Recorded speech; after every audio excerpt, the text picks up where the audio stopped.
गुरुवार को उत्तर प्रदेश के कृषि मंत्री सूर्य प्रताप शाही ने कृषि उत्पादक संगठन एवं औद्योगिक विपणन सहकारी समिति लिमिटेड टिकरी वाराणसी का भ्रमण किया। यह भ्रमण राज्य के कृषि क्षेत्र में नए नवाचारों प्रगति को बढ़ावा देने के उद्देश्य से किया गया था।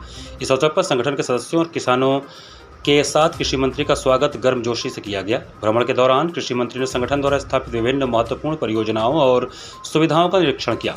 उन्होंने बायोमास संचालित कोल्ड रूम का अवलोकन किया, जो कि फसल को ताज़ा और सुरक्षित रखने के लिए एक अत्याधुनिक तकनीक है। इस कोल्ड रूम के माध्यम से किसान अपनी उपज को लंबे समय तक सुरक्षित रख सकते हैं, जिससे उन्हें बाजार में उचित मूल्य मिल सकेगा। कोल्ड प्रेस तेल निष्कर्षण इकाई का भी निरीक्षण किया, जो प्राकृतिक तेल उत्पादन की एक नवीन विधि है। मंत्री जी ने दूध संग्रह केंद्र का भी अवलोकन किया, जो स्थानीय किसानों द्वारा उत्पादित दूध के संग्रह और प्रसंस्करण के लिए एक महत्वपूर्ण सुविधा है।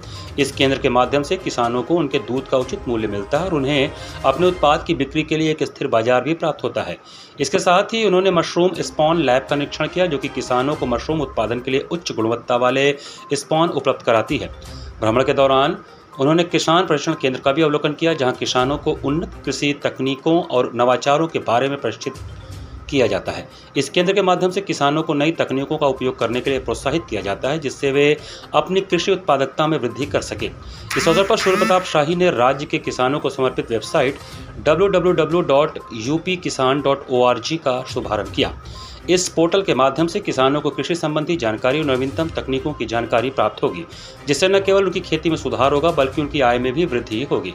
इस अवसर पर कृषि उत्पादक संगठन के संरक्षक अनिल कुमार सिंह ने अंगवस्त्रम और पौधे देकर उनका स्वागत किया। समारोह में उपनिदेशक कृषि डॉक्टर A.K. सिंह, संगठन के अध्यक्ष इंजीनियर अमित सिंह, डॉक्टर वरुण चित्रांश, मुख्य कार्यकारी अधिकारी तुषार कांत राय सहित अन्य प्रमुख सदस्य और किसान उपस्थित रहे। हिंदू विश्वविद्यालय में ऑल इंडिया एग्रीकल्चर एसोसिएशन के नेशनल कन्वेंशन में आया था और वहाँ पूरे देश भर के विद्यार्थी और उनके प्रतिनिधि वहाँ पर इकट्ठा थे। वर्तमान परिस्थितियों में बदलते हुए परिवेश में कैसे टिकाऊ खेती और आजीविका चले, इस पर वो विचार गोष्ठी थी, जिसमें शामिल हुआ।